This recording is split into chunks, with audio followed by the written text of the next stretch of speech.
नमस्कार, मैं हूं रजनीश। पॉलिटिकल थियरी सीरीज की अगली कड़ी में आज हम जिस टॉपिक के बारे में चर्चा करने जा रहे हैं उसका नाम है समाजवाद यानी सोशलिज्म। समाजवाद एक ऐसी विचारधारा है जो पूंजीवाद के विरोध में आई। तो आइए जानते हैं इस समाजवाद के बारे में। समाजवाद का मुख्य अर्थ सामान्य रूप से समाजवाद का अर्थ है राजनीतिक आर्थिक प्रणाली जिसमें उत्पादन के साधनों पर समाज का स्वामित्व हो।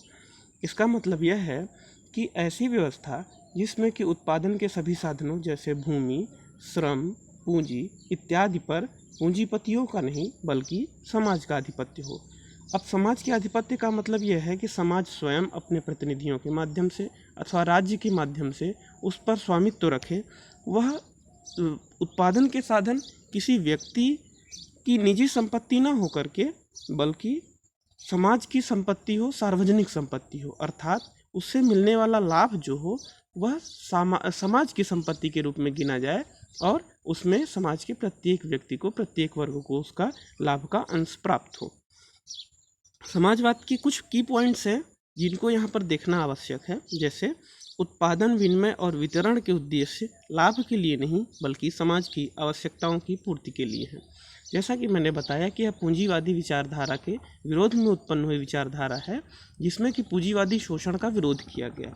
तो इसमें यह बात कही गई कि उत्पादन के जो भी साधन हैं, विनिमय के जो भी साधन, विनिमय यानी लेन देन, खरीद फरोख्त, खरीदना और बेचना, और वितरण यानी लाभ को बांटना, इनके जो भी साधन हैं उनके लिए उन साधनों को समाज की आवश्यकता की पूर्ति के लिए उपयोग किया जाए, न कि लाभ कमाने के लिए।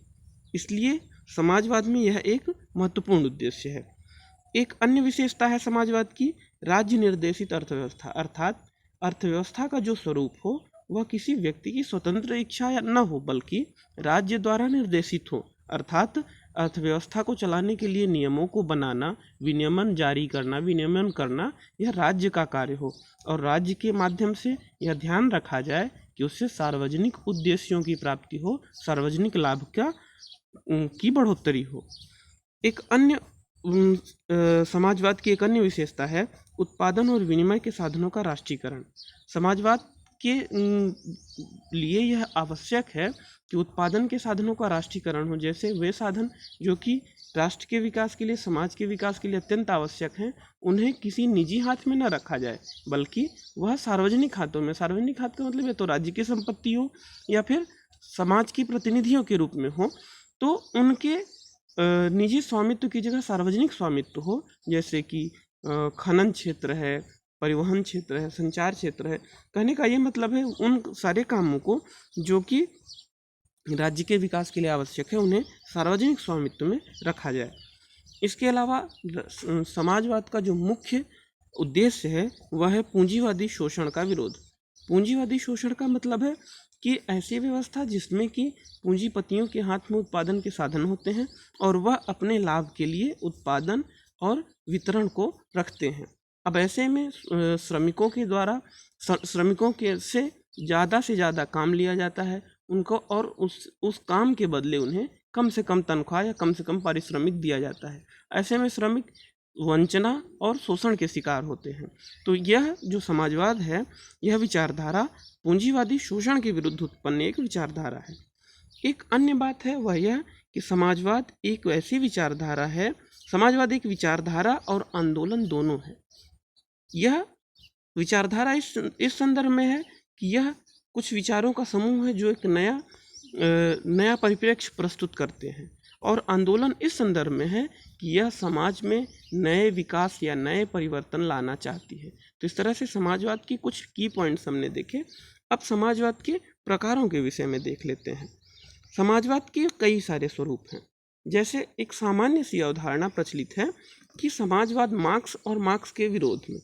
वास्तव में यह अवधारणा बहुत ही प्रासंगिक है क्योंकि कार्ल मार्क्स के द्वारा दिए गए या मार्क्सवादियों के द्वारा दिए गए योगदान को इतना महत्वपूर्ण माना जाता है कि दो श्रेणियों में से बांटा जा सकता है। वे लोग जिन्होंने मार्क्स के पक्ष में या उससे मिलते जुलते पक्ष में अपने विचार रखे और दूसरे वो जिन्होंने मार्क्स के विरोध में विचार रखे। तो पहले हम देख लेते हैं मार्क्स ने क्या बताया। कार्ल मार्क्स ने बताया कि उनकी विचार देने के पहले जिन लोगों ने समाजवाद को परिभाषित किया है उन्हें कार्ल मार्क्स ने स्वप्नलोकी या यूटोपियन सोशलिस्ट कहा। उन्होंने कहा कि ये जो स्वप्नलोकी विचारक थे, समाजवादी थे, उन लोगों ने समाजवाद की मुख्य अर्थ को नहीं जाना। इसमें चार्ल्स फ्यूरिये और रॉबर्ट ओवन का नाम महत्वपूर्ण है। कार्ल मार्क्स या मार्क्सवादियों का कहना है कि जो स्वप्नलोकीय समाजवाद है, उसमें मुख्य रूप से इस बात पर जोर दिया गया कि पूंजीपतियों के मन को परिवर्तित करके समाजवाद के उद्देश्यों को पूरा किया जाए, अर्थात पूंजीपतियों द्वारा किए गए शोषण को उनके मन को परिवर्तित करके दूर किया जाए। शोषण को दूर करने का उपाय कोई दूसरा नहीं बल्कि पूंजीपतियों की अपनी इच्छा है। दूसरा, समाजवाद की अच्छाइयाँ बता करके इन लोगों का मानना था, स्वप्नलोकी विचारकों का मानना था, यूटोपियंस का, कि जो समाजवाद की अच्छाइयाँ हैं उन्हें अगर हम लोगों के समक्ष प्रस्तुत करेंगे तो उससे प्रभावित होकर वो लोग उसे अपना लेंगे। और इन यूटोपियन सोशलिस्टों के पास, यूटोपियन समाजवादियों के पास अपनी कार्यक्रम को चलाने के लिए एक ठोस कार्यक्रम या ठोस नीति की कमी थी।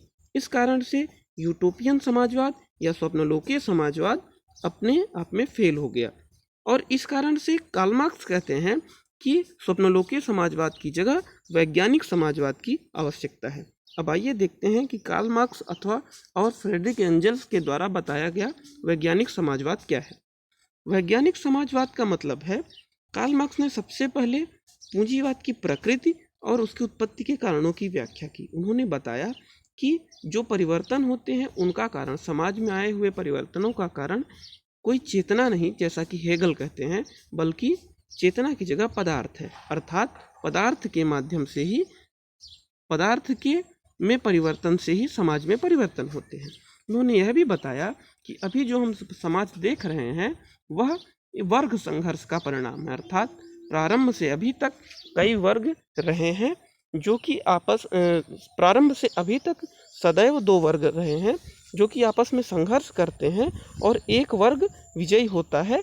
इस तरह से उन्होंने इसे एक शाश्वत व्यवस्था के रूप में बताया है। जैसे प्रारंभ में सामंती वर्ग और दास वर्ग, उसके बाद पूंजीपति वर्ग और सर्वहारा वर्ग। तो उनका कहना है कि यह वर्ग, इन दोनों वर्गों के बीच में आपस में संघर्ष होते रहते हैं और इस संघर्ष को समाप्त करके ही समाजवादी व्यवस्था को लागू किया जा सकता है। इस संघर्ष को समाप्त करने और समाजवादी व्यवस्था को लागू करने के संदर्भ में कार्ल मार्क्स के विचार अलग हैं। उनका कहना है कि जब मजदूर वर्ग या सर्वहारा वर्ग इस शोषण को नष्ट करने के लिए क्रांति करेगा, उसके बाद यह पूंजीवादी व्यवस्था समाप्त हो जाएगी और उस व्यवस्था की जगह पर एक व्यवस्था उत्पन्न होगी जिसे सर्वहारा वर्ग की तानाशाही कहा जा सकता है। अब ये सर्वहारा वर्ग की तानाशाही एक संक्रमण काल होगा जिसमें कि पूंजीवादी विशेष तत्वों को दूर किया जाएगा और फिर एक साम्यवादी व्यवस्था स्थापित की जाएगी। तो इस तरह से कार्ल मार्क्स ने अपने समाजवाद को एक वैज्ञानिक समाजवाद बताया है। इसके अलावा दूसरे जो प्रकार हैं, जो स्वरूप हैं समाजवाद के, उनके बारे में जानते हैं। ये है विकासात्मक और क्रांतिकारी समाजवाद। विकासात्मक समाजवाद का मतलब होता है, जैसे हमने अभी देखा कि मार्क्स ने कहा कि क्रांति के माध्यम से समाजवाद को स्थापित किया जा सकता है, अर्थात पूंजीपति वर्ग के विरुद्ध सर्वहारा वर्ग क्रांति करेगा और उससे समाजवाद की स्थापना होगी। किंतु जिन लोगों ने इसकी जगह विकासात्मक यानी क्रमिक विकास के तरीकों को अपनाने की बात कही, जिन लोगों ने कहा कि क्रमिक विकास के माध्यम से धीरे धीरे समाजवाद स्थापित होगा, शोषण दूर होगा और मजदूरों की भलाई होगी, श्रमिकों की भलाई होगी, उन्हें विकासात्मक समाजवाद की श्रेणी में रखा जा सकता है। जैसे इन लोगों ने कहा कि आपस में श्रमिक इकट्ठे होकर के संगठन बना करके और उस संगठन के माध्यम से अपने अधिकारों को प्राप्त करेंगे। एक अन्य समाजवाद की विशेषता है, वह है लोकतंत्री समाजवाद। लोकतंत्री समाजवाद के रूप में मुख्य रूप से यह माना जाता है कि समाजवाद की स्थापना के लिए लोकतांत्रिक तरीकों को अपनाया जाए। लोकतांत्रिक तरीकों को अपनाया जाए का मतलब है कि जैसे चुनाव के माध्यम से, चुनावों में भाग लेकर के, संसदीय विधेयकों के माध्यम से और लोकतांत्रिक संसदीय सुधारों के माध्यम से उन पूंजीपतियों द्वारा किए गए शोषण को दूर करना और उसकी जगह समाजवादी व्यवस्था को लागू करना। एक अन्य उपाय है आर्थिक नियोजन का लोकतांत्रिक समाजवाद के ही अंतर्गत। जैसे पंचवर्षीय योजनाएं हमारे देश में लागू हैं या अन्य किसी भी देश में, तो आर्थिक नियोजन के माध्यम से अमीर और गरीबी के अंतर को दूर करके, श्रमिकों के शोषण को दूर करके समाजवाद की स्थापना की जा सकती है। लोकतांत्रिक समाजवादियों का ये भी मानना है कि जिस तरह से हम पूंजीपति और सर्वहारा को अलग अलग करके देखते हैं, ऐसा देखा जाना सही नहीं है। क्यों? क्योंकि पूंजीपति और सर्वहारा का उद्देश्य, पूंजीपति और सर्वहारा के हित अलग अलग नहीं होते, बल्कि दोनों के हित समुदाय के सामान्य हित है। तो हम समुदाय के सामान्य हितों को प्राप्त करके सर्वहारा वर्ग का कल्याण कर सकते हैं। एक समाजवाद की एक अन्य जो विशेषता है वह है फेबियन समाजवाद। फेबियन समाजवाद ब्रिटेन या इंग्लैंड में कुछ लोगों का एक समूह हुआ करता था, जो अपने समूह का नाम रोम के एक सेनापति, एक योद्धा क्विंटस फेबियस के नाम पे रखा। उन्होंने क्विंटस फेबियस के नाम पर फेबियन सोसाइटी की स्थापना की। इन लोगों का मानना था कि सिद्धांत और विचार के माध्यम से सिद्धांत और विचार की जगह विधि और विधि निर्माण के द्वारा कुछ समाज में बदलाव लाए जा सकते हैं। और इन लोगों ने सबसे पहले लोगों को ब्रिटेन में, इंग्लैंड में लोगों को समाजवाद के प्रति जागरूक करना शुरू किया। लोगों के मन में जो मार्क्सवादियों या समाजवाद के प्रति जो हिंसा की भावना, संशय की भावना भर गई थी, उसे दूर करने का प्रयास किया और लोगों को यह समझाया कि समाजवाद हिंसा प्रेरित कोई विचारधारा नहीं, बल्कि सामाजिक परिवर्तन की विचारधारा है। फेबियन समाजवादियों का एक महत्वपूर्ण और कार्य था कि इन लोगों ने पूंजीपतियों की जगह जमींदारों पर प्रहार किया। इनका मानना था कि पूंजी की जगह जमीन जो है वह जमींदारों के पास ज़्यादा और किसानों के पास कम है, और यह शोषण का एक प्रमुख कारण है। तो इन लोगों ने कहा, फेबियन समाजवादियों ने कहा कि जमीन के माध्यम से इसको विनियमित करके और श्रमिकों का और किसानों का कल्याण किया जा सकता है। इन्होंने पूंजीपतियों की जगह जमींदारों पर प्रहार करना शुरू किया। फेबियन समाजवादियों की तरह ही एक अन्य विचारधारा समष्टिवादियों की थी। समष्टिवाद यानी कलेक्टिविज्म। कलेक्टिविज्म का मतलब होता है कि उन्होंने भी समाजवादियों की जगह मध्यम वर्ग में, इन्होंने भी फेबियन समाजवादियों की जगह मध्यम वर्ग में अपनी पहुंच बनाई और यह प्रयास किया कि मध्यम वर्ग के बौद्धिक आंदोलन का फायदा उठा करके और समाजवाद की स्थापना की जाए। इन लोगों ने एक और बात आगे बढ़ के ये कही कि जैसे जैसे समाजवाद की स्थापना होगी तो उसकी स्थापना के लिए समुदाय के कार्य बढ़ जाएंगे और समुदाय इन सारे कार्यों को अपने से नहीं संभाल सकेगा। तब हमें आवश्यकता होगी एक ऐसी संस्था की जो समुदाय के कार्यों को कर सके, जैसे राज्य की तरह कोई संस्था, कोई प्रतिनिधि संस्था या कोई भी लोकल गवर्नमेंट, कोई भी ऐसी संस्था जो राज्य की तरह हो या कुछ भी, वह समाज के इन कार्यों को, समुदाय के कार्यों को कर सके। समाजवाद का एक अन्य स्वरूप है जर्मनी का सामाजिक लोकतंत्र। जर्मनी के सामाजिक लोकतंत्र की अवधारणा जर्मनी के सामाजिक लोकतंत्र का विचार फर्डिनेंड लासाल का था।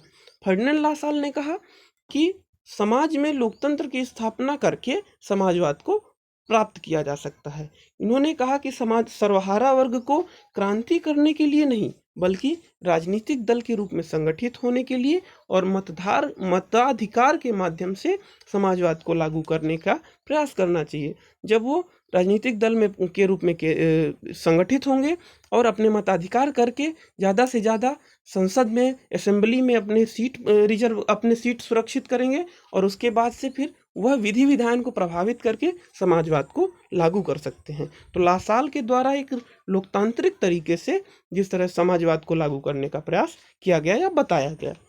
एक अन्य समाजवाद की एक अन्य स्वरूप है संशोधनवाद या रिविजनिस्ट।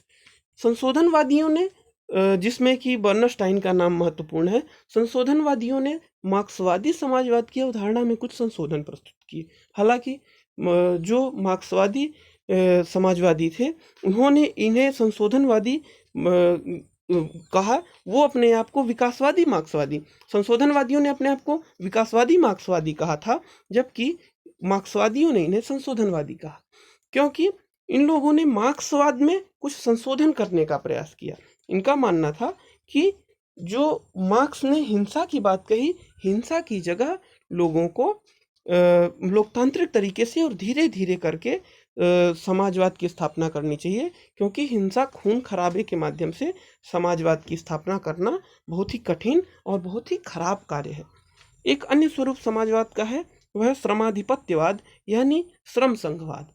श्रम संघवाद का मतलब होता है, इन लोगों ने कहा, श्रम संघवादियों ने फ्रांस के जो श्रमिक आंदोलन है उससे प्रेरणा लेकर के, फ्रांस के श्रमिक आंदोलन के से आगे चल के इन लोगों ने यह विचार प्रस्तुत किया कि श्रम संघों के माध्यम से, श्रमिक संगठनों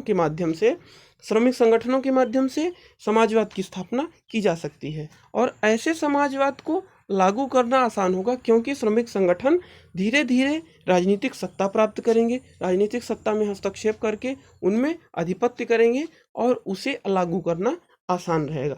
श्रम संघवादियों की एक और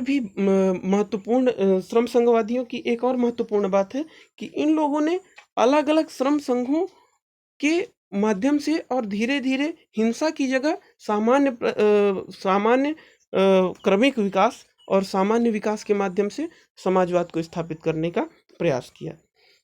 एक अन्य समाजवाद का स्वरूप है, वह है श्रेणी समाजवाद यानी गिल्ड सोशलिज्म।